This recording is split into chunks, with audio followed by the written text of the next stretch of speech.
할렐루야. 새해 복 많이 받으세요. 아멘. 우리 앞뒤적으로 인사할까요? 새해 복 많이 받으세요. 예배가 마친 후에 우리 장로님들하고 같이 세배를 받아서 우리 장로님들 용돈을 주는 시간을 가졌으면 좋겠다라는 생각을 가져봅니다.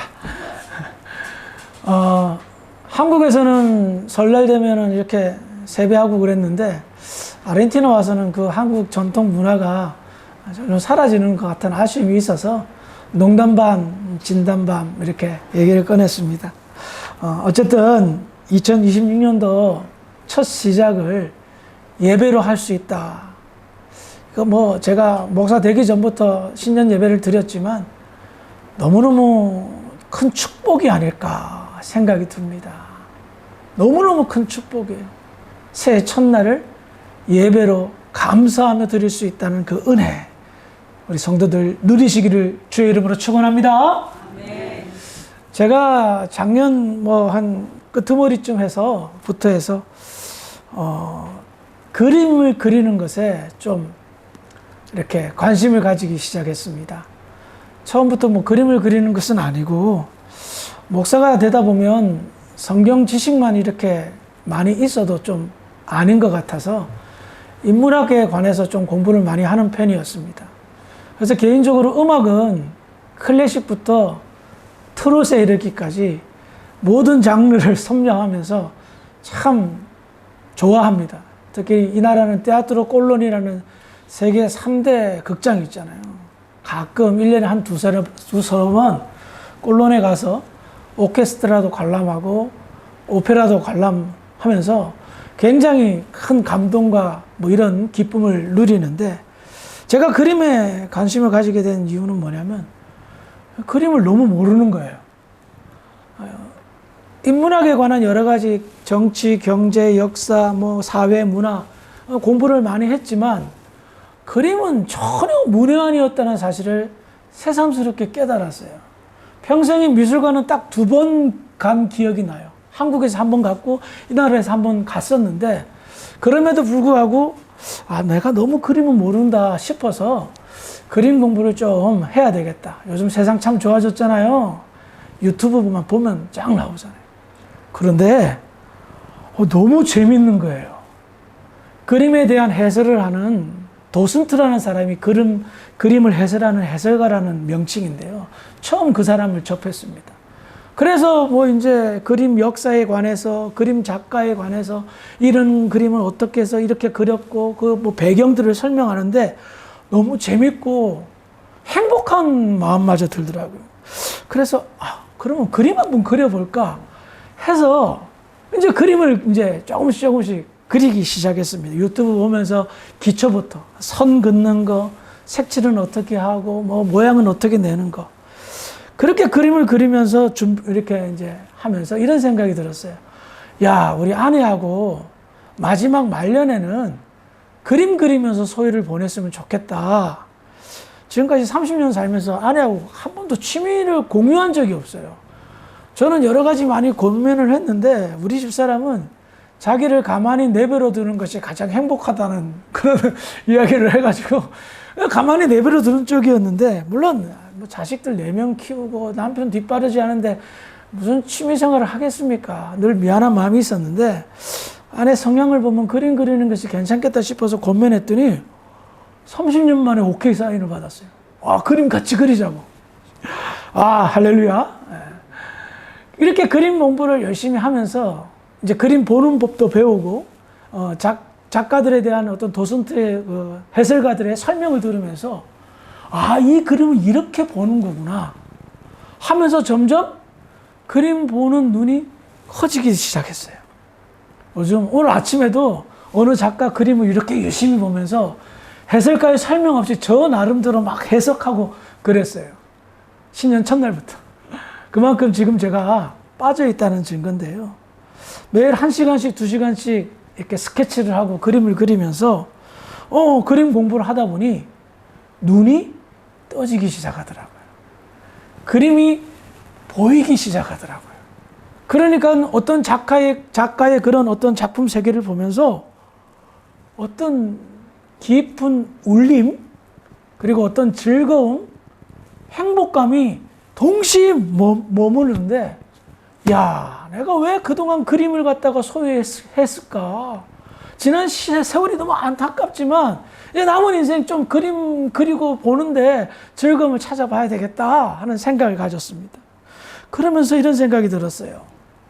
아는 것만큼 보인다. 그림 공부를 하기 전에는 도대체 이 그림이 뭐야? 도대체 이게 막 이렇게 막 낙서하듯이 그리는 그림들은 도대체 뭐야? 나도 이렇게 하겠다. 이런 생각이 들었는데, 공부하면 공부할수록 작가가 왜 이렇게 그렸고, 무엇을 세상에 이야기하고 싶은가 조금씩 보이면서 아는 것만큼 보이더란 말이에요. 그렇죠, 여러분? 여러분들 뭔가에 좀 잘하는 거 있잖아요. 우리 김동현 집사님 맨날 골프는 이렇게 쳐야 된다, 이렇게 쳐야 된다, 밥 먹을 때마다 막 그렇게 가르치는데, 왜 그래요? 자기가 아는 것만큼 보이니까 그렇게 얘기하는 거 아니겠어요? 그래요. 우리가 어떤 특정 분야에 좀 열심히 공부하고 알면 아는 것만큼 보이잖아요. 그러다가 이런 생각이 들었던 거예요. 예수님을 아는 것만큼 예수님도 잘 보일 텐데. 여러분들이 신앙생활 지금 뭐 30년, 40년, 50년 뭐 이렇게 쭉 하고 계시잖아요. 예수님 얼마만큼 알고 계세요? 단언컨대 여러분들이 예수님, 여러분들이 아는 것만큼 보일 거예요. 그런데 목회를 하면서 우리 성도들이 우리의 믿음의 대상인 예수님, 예수를 믿고 있다고 하지만 너무 예수님에 관해서는 잘 모르고 계시지는 않는가. 잘 모르면서 믿는 것도 은혜는 은혜예요. 그런데 제 신앙의 경륜이 많이 쌓였는데 때로는 너무 예수님에 관해서 모른다라는 생각을 가져보았습니다. 저도 마찬가지고요. 그래서 2026년도 표를 이렇게 정해봤어요.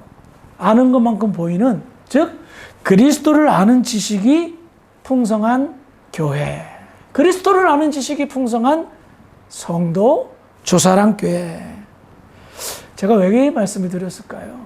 제가 그림을 지금 아주 초짜지만 뭔가 보이는 것에 행복함을 느끼고 삶의 풍요로움을 느꼈거든요. 그러면 겨우 그림인데 우리의 구주이신 예수님을 내가 아는 것만큼 보인다면, 매일매일 예수를 아는 지식이 쌓여서 더 잘 보인다면 얼마나 삶이 풍성해질까? 얼마나 삶이 행복해질까? 여러분, 목사는요, 고민이 그거예요. 우리 성도들이 잘 되는 것. 우리 성도들이 열악하고 어려운 환경이지만 그것을 이겨내고 행복하게 사는 것. 그거예요.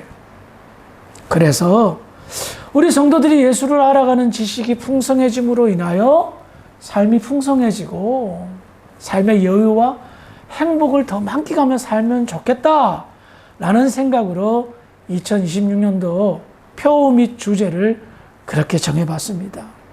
자, 그렇다면 주보에 이제 제가 도형을 하나 그려놨는데, 예수님을 아는 지식이 풍성해지려면 어떻게 해야 돼요? 첫 번째는 공부해야 되겠죠. 그러면 그 공부를 어디에서 시작해야 될까요? 바로 성경입니다. 성경을 읽어야 예수님에 관해서 알죠. 여러분, 성경은요, 계시입니다. 책이 아니라 특별 계시입니다. 무한하신 하나님을 유한한 인간이 전혀 모르니까 하나님께서 성경의 저자들에게 성령의 감동을 주어서 오류가 생기지 않게 하나님을 특별 계시한 책이 성경이에요.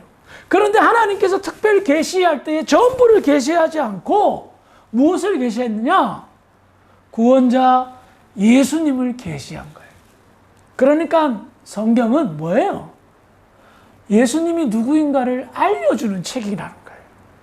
그러면 성경을 읽다 보면 하나님의 은혜로 감동을 받아 예수님이 어떤 분이라는 것을 알게 되겠죠. 아, 예수님이 이런 분이구나. 창세기 1장부터 요한계시록 22장까지 1189장에 걸친 성경 장장마다 예수님이 누구인가에 관한 특별 계시가 기록되어져 있다는 거예요. 근데 여러분들은 저처럼 신학을 공부하고 성경을 전문적으로 연구하는 사람이 아니기 때문에 1189장 전부 다 예수님이 누구인가를 딱 발견하기는 어려울 거예요. 신약은 쉬운데 특히 구약에 뭐 레위기 들어가고 선지자 들어가고 뭐 헷갈릴 수가 있거든요. 그래서 여러분들이 성경을 2026년도에 속독하지 마시고 정독하세요. 올해 목표가 성경 한 권 읽었으면 좋겠는데 다 안 읽으셔도 무방해요. 다만 정독하시면서 창세기 1장에 기록된 예수님은 나에게, 조목사에게 적용하지 말고 나에게 있어서 예수님은 창세기 1장에 누구인가를 기록하시면서, 여러분 핸드폰 요즘 좋잖아요. 핸드폰 없는 분 계시면 제가 사드릴게요. 다 있으시죠? 거기에 보면 메모장이 있어요. 어떤 핸드폰도 메모장이라는 앱이 다 깔려 있어요. 거기에 단톡방 비슷하게 해서 거기다가 쓰는 거예요. 예? 글자 쓸 수 있죠? 창세기 1장을 읽었어요. 거기에 예수님이 이런 분이다라고 기록하세요. 아니면 조그마한 노트를 구입하셔서 거기에 적으셔도 무방합니다. 두 번째로, 예수님을 알아가는 과정 속에서, 예수님을 알아가는 어떤 그런 과정 속에서 은혜가 생겨요. 나에게 예수님은 이런 분이다. 은혜가 생기죠. 그럼 그 받은 바 은혜를 받아서 어떻게? 기도하는 거예요. 그런데 그냥 기도하지 않고 받은 바 은혜를 바탕으로 해서 기도하다 보면 자연스럽게 어떤 일이 생기냐면 하나님께서 내가 기도할 기도의 방향을 이끌어 주세요. 여러분 이런 기도는 많이 하셨을 거예요. 비나이다 비나이다, 이 소원 이루어주게 해주세요. 이 기도는 사실은 나의 주장과 의지가 강하기 때문에 때로는 하나님의 인도를 못 받을 경향이 있어요. 내 생각에 사로잡혀서. 그런데 하나님의 은혜를 입고 은혜에 따라 기도하다 보면 기도의 줄이 잡히고 방향이 정해지며 그 방향과 줄이 잡히는 과정 속에서 파생되는 은혜들, 응답들이 있어요. 그 응답이 여러분들의 개인 기도와 놀랍도록 접목돼요. 자녀를 위해서 기도하는데 그때는 뭐 이렇게 단순하게 우리 아이 직장 갖게 해주세요라는 기도가 되었다면, 은혜를 받고 하나님의 인도를 받으면 그 직장에서 어떤 역할을 하며 어떤 은혜를 경험하고 어떻게 하나님께 영광 돌리는가까지 줄기가 간단 말이에요. 그게 진짜 기도예요. 그리고 기도의 즐거움이에요. 그러면서 예수님을 알아가는 거예요. 그리고 세 번째는 예수님을 알아가고 예수님에 대한 지식이 생기면서 기도의 줄이 엮어지고, 그러면 자연스럽게 하나님이 나의 삶을 풍성하게 하기 위해서 인도하는 것이 있어요. 그게 뭘까요? 그림에 나와 있어요. 선한 일을 하게 하는 거예요. 그게 그리스도인의 숙명, 사명인 거예요. 그런데 여러분, 선한 행동으로, 선한 일로 자연스럽게 옮겨지는데 그거를 우리는 처음부터 너무 높게 잡아가지고 이게 부담스러워하는 거예요. 그건 사탄이 주는 생각이에요. 사탄이요, 너무 그리스도인들이 열심히 하니까 우리에게 쓸데없는 부담감을 주게 해요. 이만큼 집을 바쳐라, 헌금을 얼마야, 말도 안 되는 소리입니다. 무언가 엄청난 구제를 하고 헌금을 내고 내 집을 팔고, 물론 그렇게 하면 좋지만 그거는 아니라는 거예요. 선한 일의 시작은 뭔 줄 아세요? 따라 하시기 바랍니다. 배려. 크게 배려. 그래요. 선한 일은 많은 헌금을 하고 누군가에게 크게 도움을 주고, 예, 그러면 좋죠. 근데 그 출발의 시작은 뭐다? 작은 배려예요. 작은 배려. 그 배려는요, 모르고는 안 돼요. 모르고는 안 돼요. 결혼 초에 우리 집사람이 매운 걸 너무 좋아하더라고요. 저는 요즘 젊은 애들 말 맞다나 맵찔이에요. 맵찔이. 매운 거. 지금도 매운 거 뭐 안 좋아하진 않지만 여전히 조금만 먹으면 땀 뻘뻘 흘려요. 네, 지금째 집사람 생각나지 않은지 모르겠지만 자기 매운 거 좋아한다고 매운 거 잔뜩 차려놓고 맛있다고 하는데 저는 하나 먹고 기절할 것 같거든. 세상에 땡초 이 매운 고추를 왜 맛있다고 하지? 네? 이게 뭐예요? 배려하지 않는 거죠. 근데 이제 사니까 이제 오래 살다 보니까 자연스러운 거죠. 이런 거예요. 식사 교제를 할 때, 아니면 누군가하고 대화를 할 때, 그 누군가의 어떤 그런 필요가 생각이 날 때, 조그마한 섬김이, 배려가 그 사람의 마음에 감동과, 나를 이렇게까지 생각해주나? 라며 감사하고 기뻐하는 거예요. 그게 그리스도인의 교제고, 사귐이고, 나눔인 거예요. 아무것도 아닌 것처럼 보이는데 그 사람 요만큼 생각해 주는 거예요. 내가 이거 좋아하는 거 어떻게 알았지?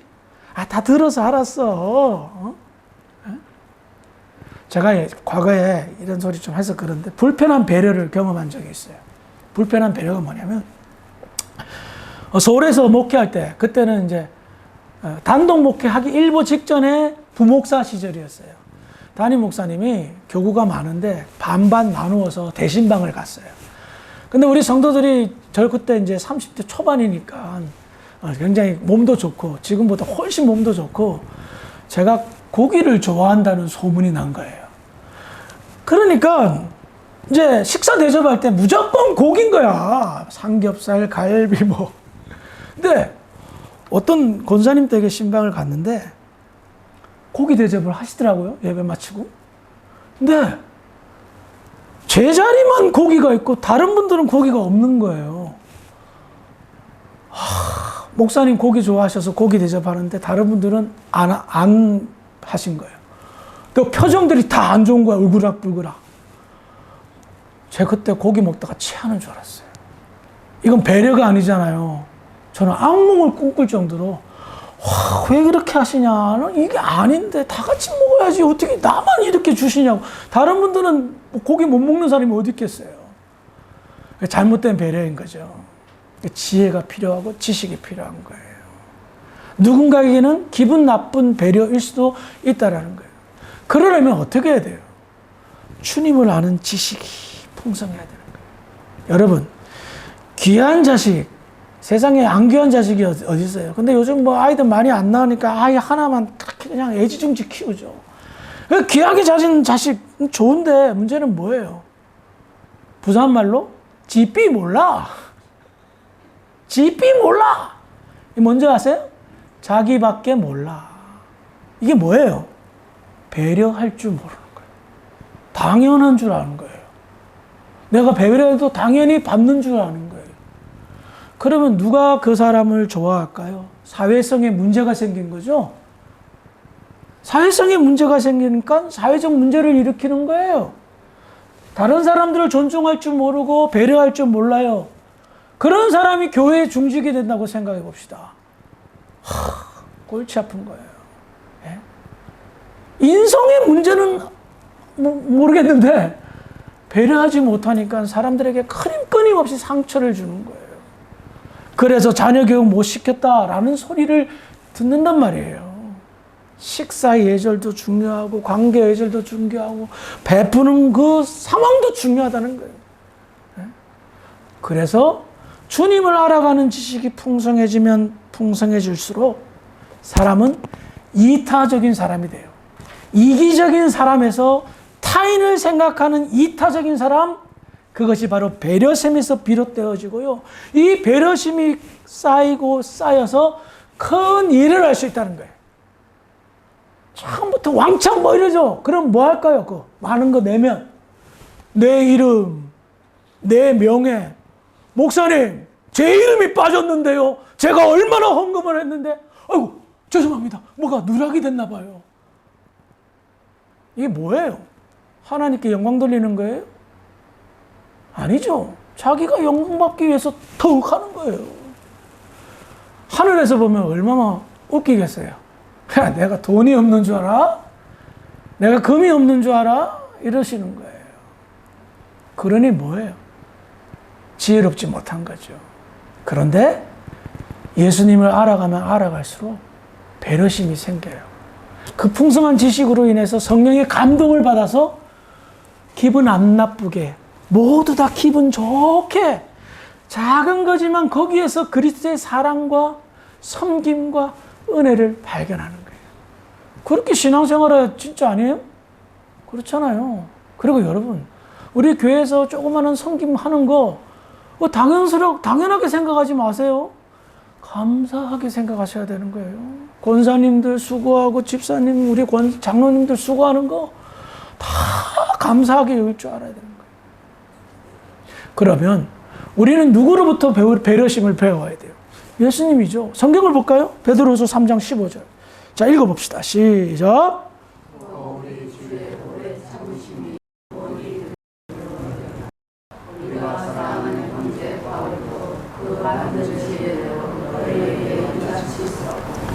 방금 읽은 내용을 보면 이 베드로후서는요, 베드로의 마지막 서신이자 유언과 같은 서신서예요. 그가 이렇게 얘기하고 있어요. 또 우리 주의 오래 참으심이 구원된 줄로 여기라. 뜬금없이 이 이야기가 왜 나오냐면 당시 교회는 엄청난 핍박을 받은 상황이었고 고난을 당하고 있었어요. 또 초대교회 말미쯤에 가장 큰 문제는 교회의 이단 사상이 들어와서 성도들의 마음을 상당히 혼란스럽게 만들고 있었던 상황 속이었어요. 자, 그러면 봅시다. 교회가 혼란하죠. 굉장히 어려웠어요. 그러면 성도들은요, 무엇을 생각할까요? 주님, 오신다면서요. 다시 오신다면서요. 분명히 그랬잖아요. 승천하시면 내가 다시 올 거라고. 근데 초대교회 성도들의 문제는 뭐냐면 금방 올 줄 알았던 거예요. 근데 안 오시니까 왜 이러시지?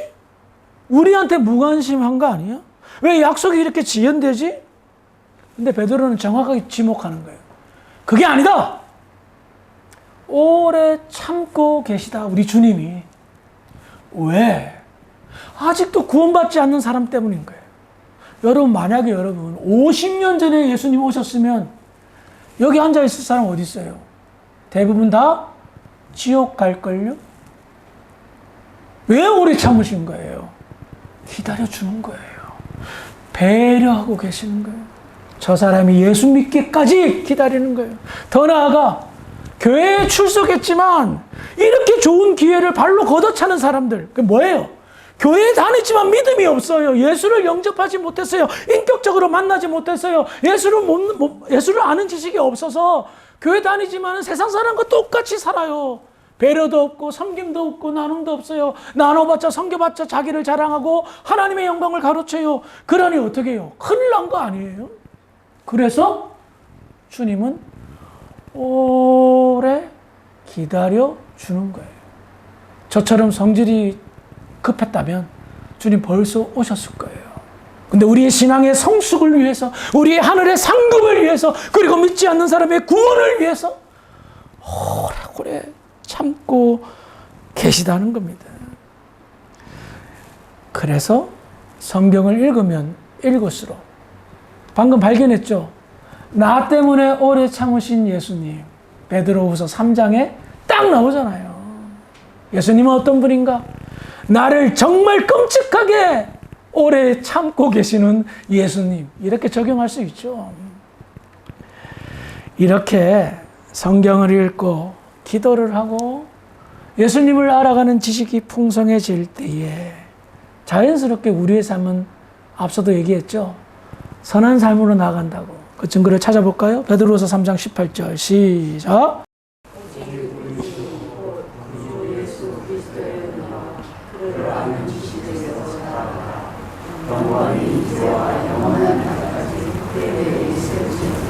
아멘.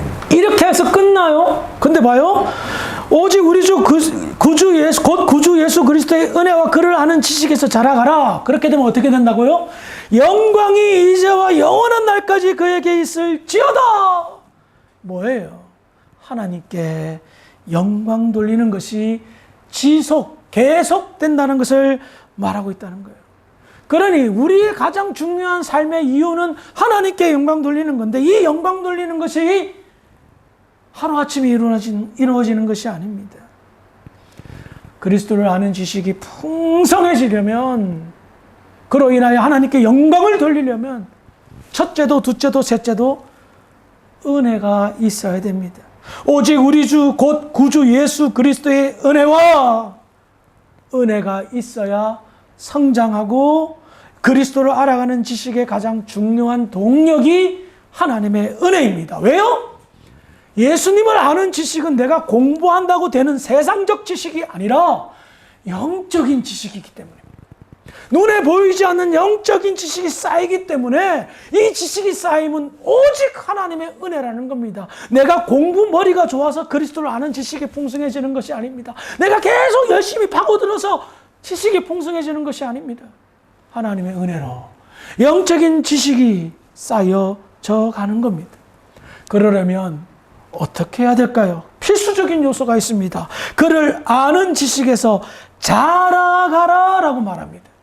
우리는 이 자라가라라는 단어에 주목해야 됩니다. 이 단어는 현재 명령형입니다. 이 말은 단회적인 것이 아닙니다. 자라라! 자라고 끝나는 것이 아니라 지속적으로 계속해서 자라가라라는 겁니다. 여러분, 앞서도 말씀드렸지만 예수님은 무한하신 하나님. 아무리 특별 계신 성경에 예수님에 관해서 말씀하더라도 우리는 유한한 인간이고 지식의 한계가 있습니다. 그런데 자기 스스로 멈춥니까? 자기 스스로 다 배웠다라고 만족합니까? 아니라는 겁니다. 주님 다시 오시는 그날까지 끝까지 주를 아는 지식이 멈출 수는 없다라는 것을 말합니다. 그래요. 멈추는 것이 아닙니다. 퇴보하는 것입니다. 자라지 않는다는 것은 이제 다 컸다라는 말이 아닙니다. 죽은 고목이 되었다는 거예요. 형태는 나무인데 죽었다라는 겁니다. 자라지 않는 분을 정확하게 표현한다면 살아있는 것이 아니라 죽어가는 것이라 말할 수 있습니다. 그런데 정작 본인은 내가 죽어가고 있다는 것을 못 느낍니다. 오늘 본문이 주는 귀한 교훈과 울림을 내가 느껴야 됩니다. 왜 그리스도를 아는 지식이 풍성해지는데 영광이 이제와 영원토록 그에게 있습니까? 영원히 왜 있습니까? 그리스도를 아는 지식은 영원과 직결되어지기 때문입니다. 그리스도를 아는 지식이 풍성해진다는 것은 영원한 생명과 직결되어지는 것을 말합니다. 그리고 그 풍성한 지식이 나를 오늘 영적으로 호흡하게 하고 내가 살아있는 생명, 살아있는 영혼이 되게 하기 때문입니다. 여러분, 예수님이 왜 십자가에서 돌아가셨습니까? 우리를 살리게 하기 위함이 아닙니까? 그런데 목숨 바쳐 기껏 살려놨더니 지금 죽어가고 있다면, 생명이 아니라 사령이 되었다면 이거 얼마나 안타까운 것입니까? 그래서 그리스도를 아는 지식에 자라가라라고 현재 명령형으로 베드로는 선포하는 겁니다. 왜? 그것이 끝까지 생명이 유지되고 끝까지 하나님께 영광 돌리는 자이기 때문입니다. 그래서 2026년도 우리는 지금 죽어갈 수 없습니다. 영원히 살아갈 수밖에 없는 존재이기 때문에 끝까지 살아남아야 된다는 겁니다. 2026년도 그리스도를 아는 지식이 풍성해져서 내가 지금 살아있구나라는 그 삶을 역동적으로 생명력 있게 체험하여 하나님께 영광 돌리는 믿음의 교회 모든 성도들이 되기를 주의 이름으로 축원합니다. 기도하시겠습니다. 하나님 아버지 감사합니다. 2026년도 주제표인 그리스도를 아는 지식이 풍성한 교회가 되기를 원합니다. 우리 성도들 올 한 해 목표 제1은 예수를 알아가는 풍성한 지식이 넘치는 그런 목표가 될 수 있도록, 그래서 2026년도 마지막에는 아름답게 성장 자라나는 우리 교회 모든 성도들 될 수 있도록 축복하여 주시옵소서. 감사하며 예수님의 이름으로 기도합니다. 아멘.